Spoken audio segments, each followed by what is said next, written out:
What's up, y'all? Welcome to another episode of Spilling the Beans. Today I'm sitting down with Abby Fortin, who's the COO of Legacy Digital, and we're going to bring it all the way home with the social media series. She actually specializes in YouTube and all the operations and the analytics behind social media. So I'm excited to sit down with Abby. Let's go check it out.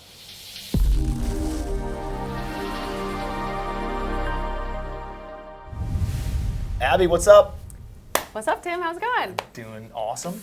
And I'm excited to be sitting down with you and talking about, we're wrapping up the social media series with you. So we're bringing it home with you, and I want to give some huge takeaways to the audience about social media. And we'll be hitting a little bit on YouTube, but you're also COO of Legacy Digital. Yep. So you're running operations, you've been here the longest and helped scale the business with Q. And I want to hear a little bit about that journey. So let's start about, how did you get into marketing? Are you a marketing major from college? Yeah, so I was actually a journalism major in college. I went to Penn State. As you know, that's also where Q went to college, and now we have another member of our team, Caitlin, who went to Penn State as well. So got our little Penn State family, but I was a journalism major, and I had a minor in digital media trends and analytics. So that was kind of a new thing at the time. So define what that is. Yeah, so that was where, it was actually a lot of using Excel, which was really new for me. Being a journalism major, I wasn't really familiar with Excel, figuring out formulas and things like that, but it was really just taking social analytics. We actually had some accounts that we were using from Penn State social media accounts that we would track the numbers on, and we would go in and see that and see the impressions, the reach, what it's looking like week over week, and things like that. So it was definitely focused on the analytics side of things, and then also the trends. So more like social media foundational classes. I like that everybody thinks social media is just marketing and you can't follow it and you don't know what's doing, and it's more just kind of throwing a bunch of stuff at the wall and seeing what sticks. And there's an art to it for sure, but there's definitely a science to it that you're talking about. Yes, definitely. Of all the metrics and following the data and following the analytics and being able to actually quantify the value of this growth and how things are moving forward. So I definitely want to hit a little bit more on that. Before we do, and we dive into the analytics side of things, tell me about how you found Q and how you guys connected. Was it through Penn State and then you guys started working together, or how did Legacy Digital come to be? Yeah, it's actually kind of a funny story. I know a lot of people say that, but it is total chance meeting. So I moved to Charleston about 2.5 years ago.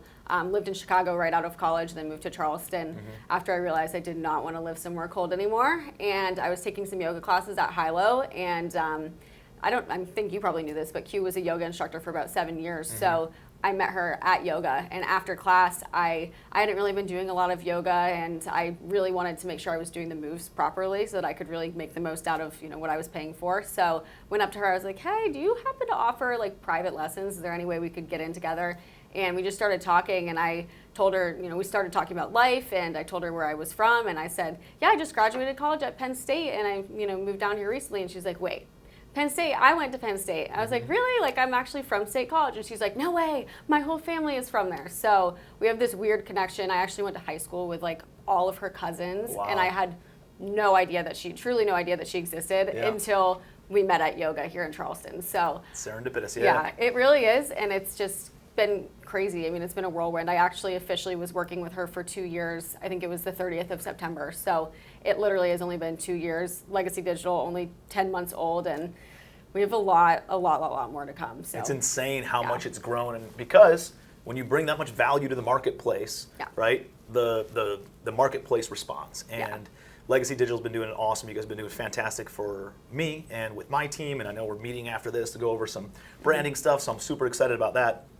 But it's just a testament to you guys giving, and providing so much value, and people seeing their accounts grow, and people seeing the interactions increase, and people being able to eventually, right? Everybody wants to monetize it sooner than they really should, because I think it's one of those things, you got to put deposits into the bank account before you ever withdraw. Exactly. And everybody tries to withdraw right away. It's no, let the deposits and let the interest kind of just accrue and compound, and then you can start asking. And I think that's one of those mindset shifts that people have to take.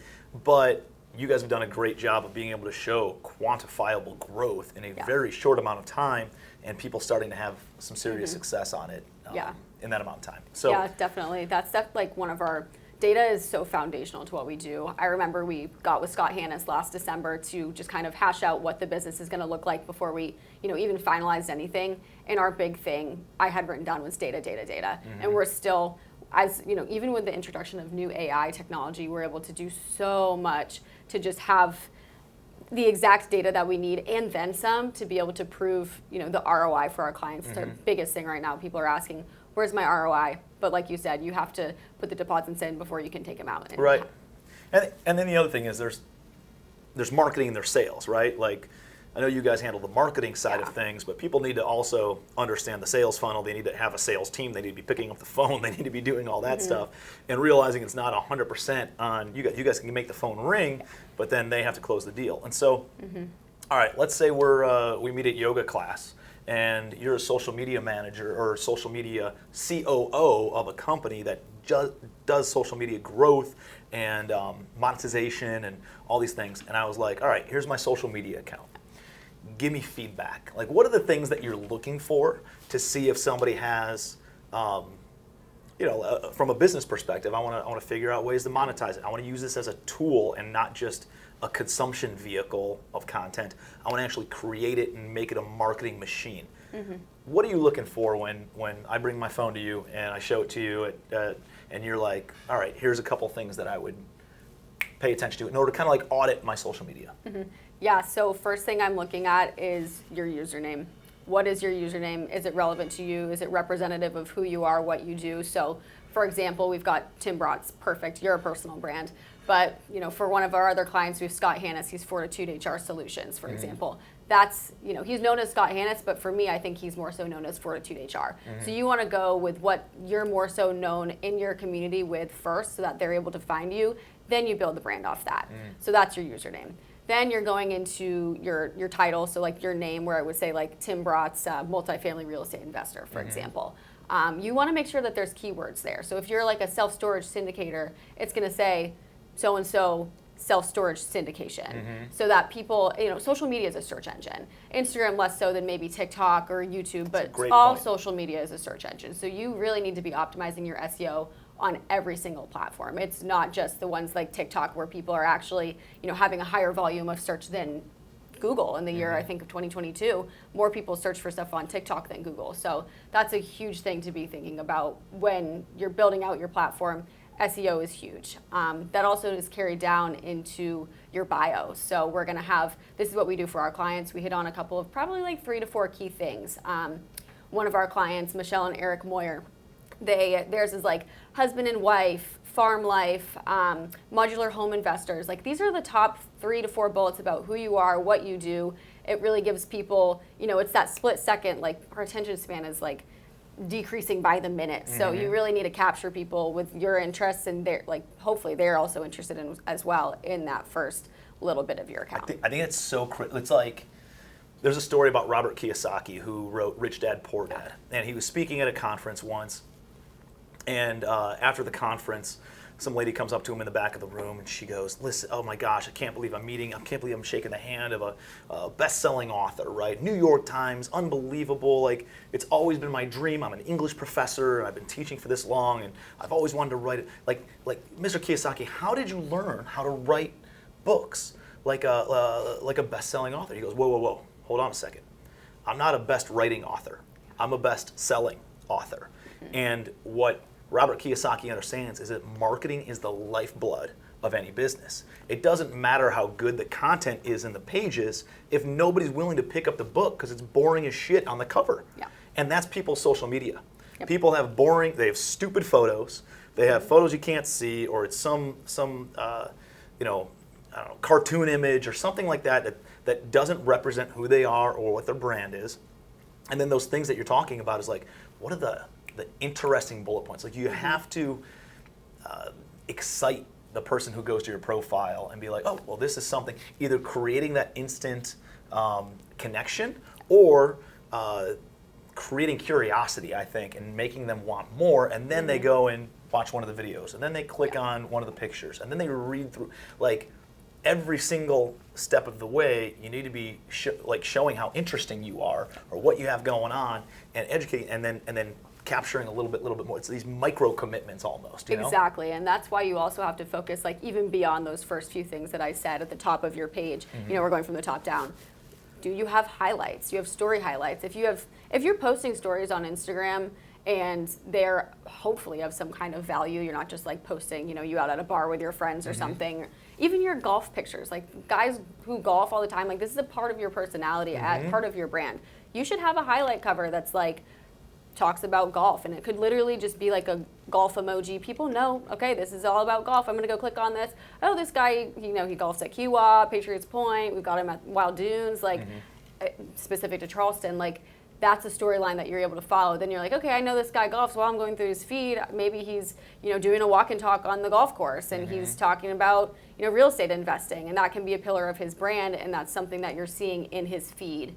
I love that. And with that too, like you can't just post photos on Instagram anymore. But you also can't, I wouldn't just post reels. Reels are obviously photos are very good as like just kind of like a filler post almost. It's always good, like you're going out with your friends or you're like having a meeting with your team. It's good to get photos in there just so people can really like see what you look like and see your culture from that perspective. But reels and videos, it's where it's at. Again, like attention span, very short. You want to have those quick clip reels. You do it really well with your team. Like those quick reels that just capture exactly what you want to talk about in that 10, 15, 20 seconds.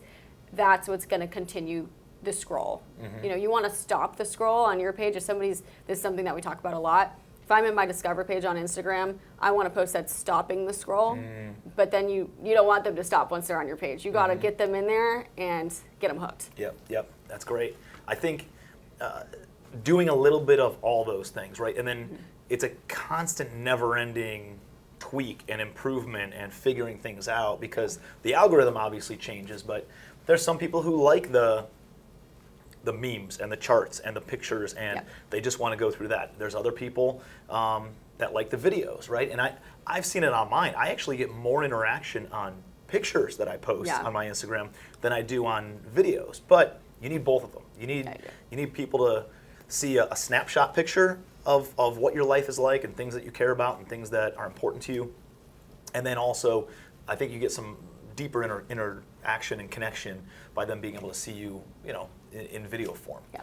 I'm looking at this, and we've met with everybody. We've met with the team on Facebook and LinkedIn and Instagram and TikTok, and you're kind of the authority on YouTube. Yeah. I know you're more COO and running everything, but give me a couple of hacks on anybody who wants to grow their YouTube channel. Like you talked about each of these being a search engine. Well, YouTube is owned by Google, which is the largest search engine. So guess what? If you have a YouTube account, you're going to get pushed up closer to the top of a search just because Google owns the platform on which people are searching, and they're trying to push more people to YouTube. So I think YouTube is one of those where it's like maybe the strongest long-term social media platform, but it's also the hardest to grow. Oh, yeah. So give me a couple of hacks on anybody who's looking to either start or grow their YouTube account. Yeah, definitely. So I would say, if you're just getting started, for that person who's like starting at zero, you are probably not going to see a lot of follower growth right at first. So don't feel super discouraged by that. But I will say a way to break into that today is the introduction of YouTube Shorts. So one thing that we've been using as a strategy, you can see on our board here, the link between shorts and full videos. So your shorts, ideally this is 45 to 55 second clips, super succinct, right to the point, but also, hopefully leaving with a call to action or like a lead in to the next video that they can go click on into your page and watch more. So with that, the link between short and full videos, you want to have, this video that people are watching of us on social media might be the quick clip that they're seeing, and then they're going to go watch the full version on YouTube, hopefully. So that's a big strategy. If you're doing that, you're already hitting two markets within just YouTube as a platform. You're hitting the shorts and you're hitting the long form videos. So that's definitely a big way to start your platform and also grow it just by hitting both of those markets. And then also, you did say, YouTube's owned by Google. So YouTube is a huge, huge SEO opportunity. This is purely an example, but we're thinking we're looking for market rates in market rate predictions 2023. That's what I'm going into Google typing in. That's great, but what if I was looking market rate predictions 2023 to 2024? Market rate predictions 2023 to 2024, when are rates going down? So you really need to think about those keywords and getting them. I think it's a long tail keyword that you're going to be looking to create for your SEO captions, your SEO subject lines for your titles. So of it's your better to videos. have more words and have a more detailed, Yeah. so that way as people ask the more detailed, yours is more likely to rise up, as Yeah. opposed to like interest rates rising, and that being a hashtag or that being the name of the video. You don't think that's going to get as much as, because some people are like, well, maybe I'll cast a wide net and try to catch whatever I can, but the reality is they're showing the more specific type of subject lines, right? Yeah, like don't go crazy.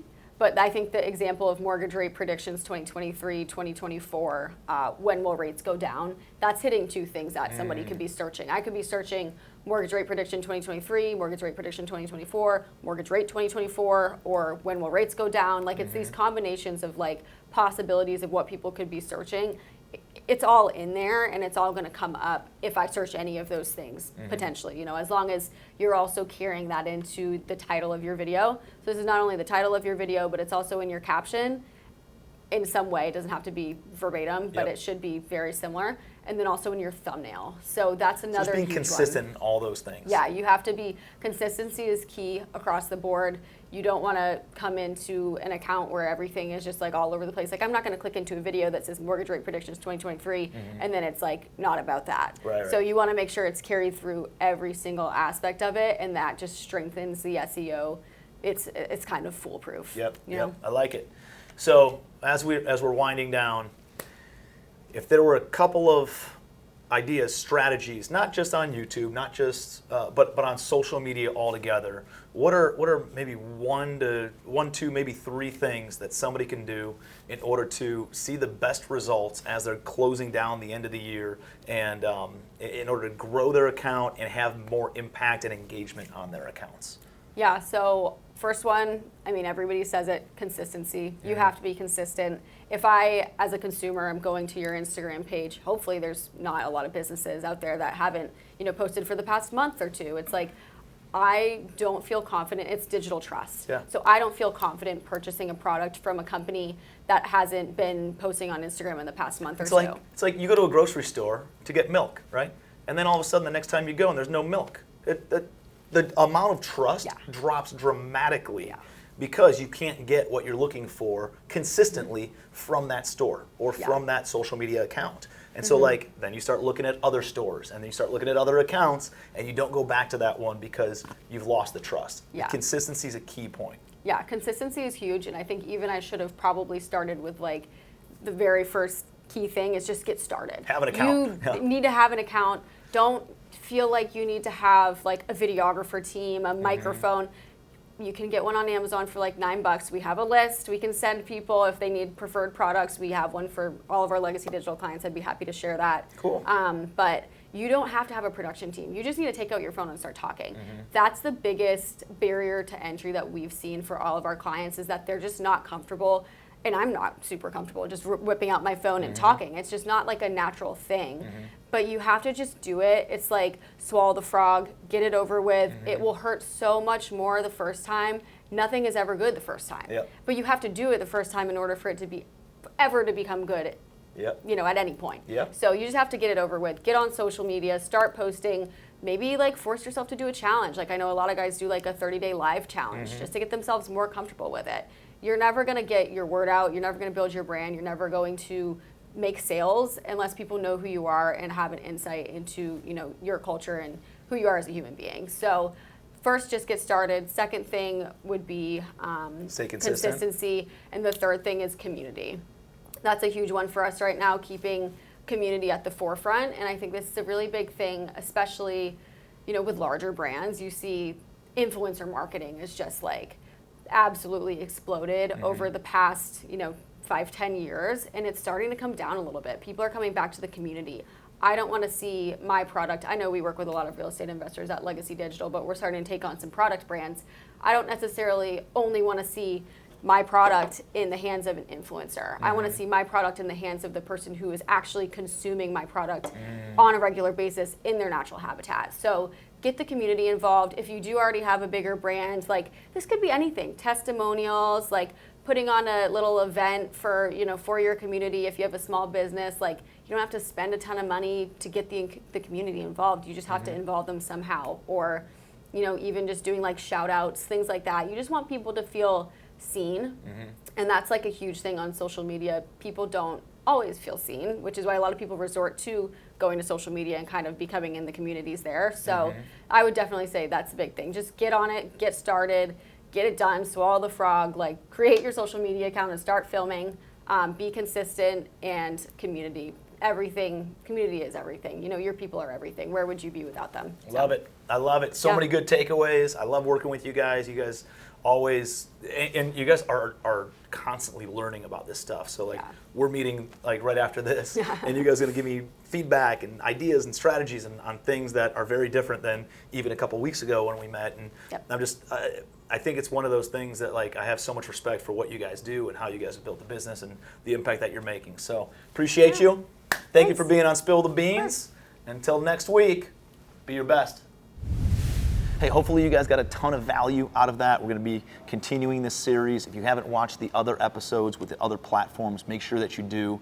And by the way, if this is something that you understand is super valuable, and maybe if you're inconsistent like I was with social media and you need to hire somebody, give these guys a call. They're a concierge at what they do. I would put them toe to toe with anybody in this industry at a lower price point with a way higher value. And so connect with them. We'll tag their contact information, reach out to them, and you can have them as your social media team for really less than the cost of what a single employee would cost for you to be able to do this. And they post on every platform 5 times, 6 times a week, however much you need. They send a videographer out to you. They help you create the entire brand. They're absolute rock stars at what they do. So make sure you hit them up, and make sure you follow the entire series on Spilling the Beans. We'll be dropping these every single week for the next several weeks. Appreciate you. Be your best.